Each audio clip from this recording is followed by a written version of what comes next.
Welcome to the Real News Network. I'm Paul Jay in Baltimore. President Trump spoke to Congress on Tuesday night. His fundamental message, he would put American citizens' interest first, ahead of other countries' citizens. And the core of his message was economic. Here's a bit of what he had to say. Tonight, as I outline the next steps we must take as a country, we must honestly acknowledge the circumstances we inherited. 94 million Americans are out of the labor force. Over 43 million people are now living in poverty, and over 43 million Americans are on food stamps. More than 1 in 5 people in their prime working years are not working. We've lost more than 1/4 of our manufacturing jobs since NAFTA was approved, and we've lost 60,000 factories since China joined the World Trade Organization in 2001. Our trade deficit in goods with the world last year was nearly $800 billion. My economic team is developing historic tax reform that will reduce the tax rate on our companies so they can compete and thrive anywhere and with anyone. It will be a big, big cut. At the same time, we will provide massive tax relief for the middle class. Currently, when we ship products out of America, many other countries make us pay very high tariffs and taxes. But when foreign companies ship their products into America, we charge them nothing or almost nothing.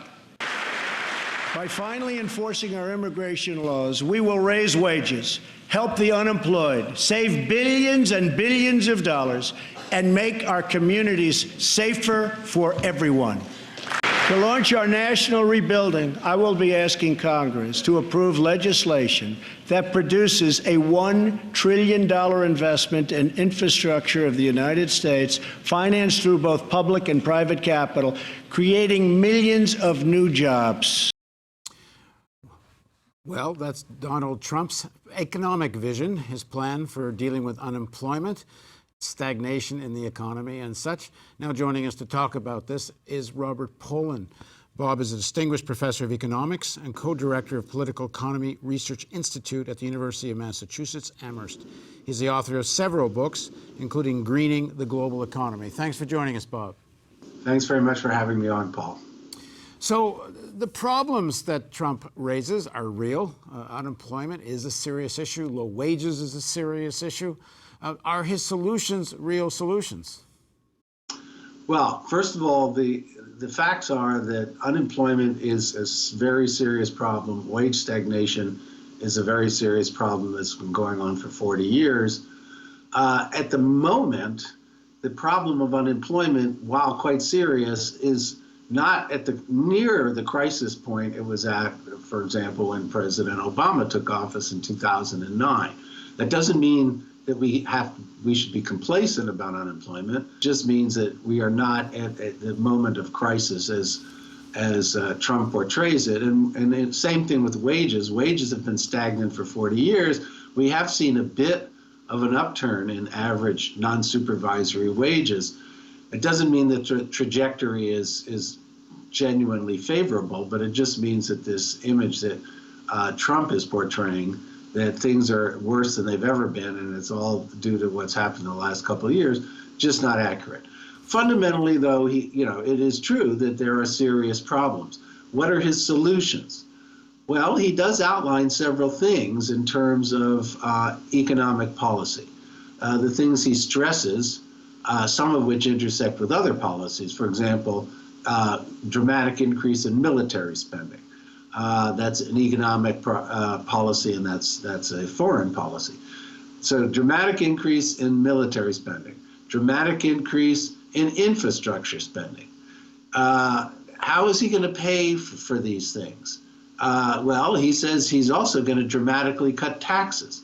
So the only conceivable way through which he could pay for this is by, ballooning the federal deficit. He doesn't say that, and it's not clear that the Republicans would allow him to do it. Certainly the Democrats are not going to support it. So basically, as a the other issue that he raises with respect to solving unemployment and wage stagnation is smashing illegal immigration. Somehow he is claiming that illegal immigrants are entirely the cause of unemployment problems and stagnation. And we know, in fact, we've discussed this before on your show, the problem of the immigration is not the cause of wage stagnation or unemployment. There is actually no evidence to support that. We can get into the details of that as you wish, but immigration basically balances out with the immigrants coming in and looking for jobs, but they're also spending money and therefore creating jobs for other people in the economy. What about other things? Well, he talks about he's going to get rid of Obamacare. And he says, well, what's so about Obamacare? Well, we need universal coverage. He says we need to dramatically lower drug prices and cut administrative costs. Well, if you actually took him seriously on those points, he's sounding an awful lot like a supporter of single-payer health care, Medicare for all, because that's the only approach that will enable us to provide universal coverage and lower costs. Well, let's start from the beginning. Dig into a bit on the issue of the immigration equation, because that's certainly one of his most important planks that he was elected on. And certainly amongst people that voted for him, there's a fairly popular perception that immigrants are taking jobs, even if it's at the lower wage end of the scale. The wages wouldn't be so low at that end of the scale if employers had to hire people that weren't here illegally. Well, people have actually studied it. I myself studied it, not a major study, but I've looked at other people's studies pretty carefully. One of the most valuable studies was done by David Card of University of California, Berkeley, who compared the conditions for native workers, U.S.-based workers in cities that have a high proportion of immigrants versus cities that have a low proportion of immigrants, and especially in the low-wage labor market. So specifically, he looks at Miami, Los Angeles, and New York, which have very high ratios of immigrants in the low-wage labor market, something around 30–35%. And he compares conditions for the native workers in those cities against cities where you have relatively low ratios of immigrants, specifically Philadelphia and Atlanta. And the result is you don't see any difference in wages between the low-wage native workers in Atlanta and Philadelphia versus the low-wage native workers in LA, New York, and Miami. Now, why would that be? I mean, if you say you have more immigrants, it's because the immigrants are also there creating their businesses. They're also buying things. They make money in where they live, and they support their communities like all of us. So basically on immigration, it basically balances it out, other than the fact that the immigrants provide, dynamic features to the economy. The other thing that Trump stated, which was completely false, is that he said that the immigrants are draining our public resources. In fact, the immigrants, illegal immigrants, pay taxes. About, according to a recent study, somewhere in the range of 75% are paying taxes. They're paying Social Security tax when they have a job, payroll tax. 65% are paying income tax. And now how many are actually drawing benefits? Only about 10%. Why? Because as illegal immigrants or as undocumented people, they obviously are afraid to come and claim their benefits. So they are actually feeding money into our public safety net. In fact, the head of the Social Security Administration under President George W. Bush estimated that the undocumented immigrants were contributing between $150 and $250 billion a year on net to Social Security because they're paying in but not taking out. I'm sure we'll explore this more again in detail, but let's move on to one of the other issues. He talked a lot about the trade deficit, the fact that American products, when going to certain countries, I assume he means China, are being charged high tariffs. One of the quotes was about Harley Davidson motorcycles are being charged 100% tariff in a certain country. He didn't name it, but I'm guessing he meant China. I mean, is there not a serious issue in terms of the trade imbalance?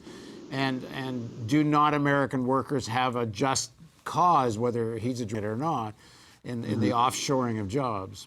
Yeah, well, I do. I depart and have for a long time somewhat from a lot of people on the left who have identified the issue of the trade deficit as being a fundamental cause of, say, wage inequality and unemployment. I think it's maybe a minor factor. It is a factor. The key is the loss of good jobs, the manufacturing jobs. Since 2000, we've lost about 5 million good manufacturing jobs in this country. So actually, when Trump, at the beginning of his speech, when he starts reciting all the companies that he's convinced to stay in the United States, and he says, and that means tens of thousands of jobs for U.S. workers. Well, we've actually lost 5 million manufacturing jobs. And the reason we lost 5 million is because, unlike other countries, including China and including Germany, we don't have an industrial policy to support the development and sustain manufacturing jobs in this country. And so what we really need is to advance manufacturing policies to promote the development in the U.S. economy. Now, I also want to say something about China and other developing countries that are trading with the United States. I mean, I think it's important for progressive people to recognize that the people in China, there are working class people in China, there are working class people in the Dominican Republic, and while the jobs that they're getting to make things for the U.S. market may not be the best jobs, and sometimes they're sweatshop jobs, it has succeeded in lifting people out of destitution in China, the trade surpluses that they're running. And the U.S. is rich enough that we can afford to run relatively modest trade deficits and still achieve a full employment economy. What we really need is a commitment to, directly in the United States, full employment policies and decent wages and support for workers from unions. We need a high minimum wage, a living wage standard. We need unionization. And we need a commitment to full employment. If you have those things, the problem of the trade deficit is a relatively minor problem. Well, Trump answers the reason companies aren't investing more in the economy, aren't growing and hiring more people is because the corporate tax is too high. Well, look, Trump is saying that he's going to build up infrastructure. And his example, he says, the last time we had a major infrastructure program, it was under President Dwight Eisenhower, and that was the interstate highway system. Now, he neglected to mention, under Eisenhower, the highest marginal tax rate in this country was 91%. 91%. Rich people paid 91% on their highest income. I think the estate tax was something near that number as well. That's right. And now the highest marginal rate is a little less than 40%. So Trump is saying that our tax, and there are all kinds of opportunities to avoid taxation, which, by the way, corporations do all the time. So even if we have an effective, on the books tax rate that looks relatively high, say, compared to other countries, effectively it's equal or lower because there's so many opportunities for tax avoidance. Now, so what Trump is ignoring is that if you're going to have an infrastructure program or any other kind of ambitious, including, by the way, building our wall with Mexico, somehow you have to pay for it. And Eisenhower paid for it by taxing rich people. Trump wants to lower taxes on rich people. There's no evidence that lowering taxes on rich people is going to accomplish anything. I mean, even past Eisenhower, through up until Reagan, the highest marginal tax rate was 70%. The growth rate of the economy was much higher than it has been subsequent to Reagan on through to today. Well, is one possible way for him to finance all this is a massive privatization of the building and roads and bridges. In other words, people pay tolls every time they use any of these new roads and bridges, and it becomes a profit center for various companies. Well, I mean, if that's the way we want to go, we want to make roads privatized, we want to make bridges privatized, then we no longer have the public sector doing the things that the public is supposed to do. And then we no longer have public planning as to where we can best use the roads or where we build public transportation systems. We can't finance those anymore. So everything becomes a source of private profitability. That will degenerate the infrastructure system far more than anything else. And instead of the wealthy paying more tax, ordinary people pay a lot of fees. Ordinary people will pay for that through fees while the rich people get tax cuts. That's the way he's going to do it. Now, the other solution is, having the deficit blow up. That's what happened under Ronald Reagan, and we did get growth. The deficit spending does generate growth. Ronald Reagan increased spending on the military massively, and he cut taxes on the rich. And we had a huge deficit. It blew up to 6% of GDP right before the 1984 election, but it did stimulate economic growth. Well, if you take that $54 billion he wants to give to the military and compare to that $54 billion going into these various regulatory agencies and social safety net, purely on the job level, what creates more jobs? Yeah, so if you give money to the military and just worry about the job impacts are dramatically lower than various alternatives, including domestic infrastructure spending. So the military will generate about 10 jobs per $1 million of expending. Infrastructure will be at about 14. If you do a green investment program, it'll be at about 17 jobs. So, every time we spend $1 million on the military versus a green agenda, we're sacrificing 7 jobs. And then if you spend on something like education, you're going to get about 24 jobs per $1 million of spending. So putting the money into the military versus education, you sacrifice about 12 jobs. You sacrifice about half the job benefits you would get through supporting education. Mm-hmm. All right, well, we're going to dig into a lot more of this in future interviews. Thanks very much for joining us, Bob. Thanks very much for having me on, Paul. And thank you for joining us on the Real News Network.